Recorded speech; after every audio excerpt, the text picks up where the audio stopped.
কারাগারে পুত্র বড় শোক আর পুত্র শোকে মারা গেছিল ওই অযোধ্যার দশরথ পুত্র শোকে মারা যাবে যখন দশরথ রাজা রামচন্দ্রকে বনবাস দিয়েছিল আর রাম রাম বলে ওই মরণ হয়েছিল তার অযোধ্যা নগরে তোমার ধনার অহংকার হয়েছে সত্যি বলে তুমি আমার ধনে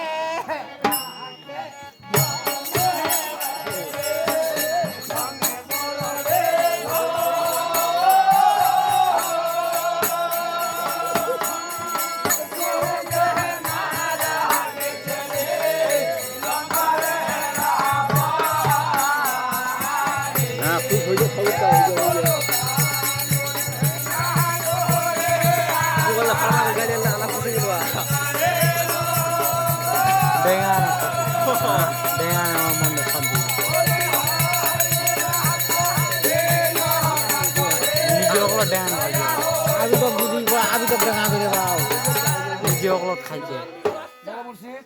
ধনে রাখে ধনে মারে ধনে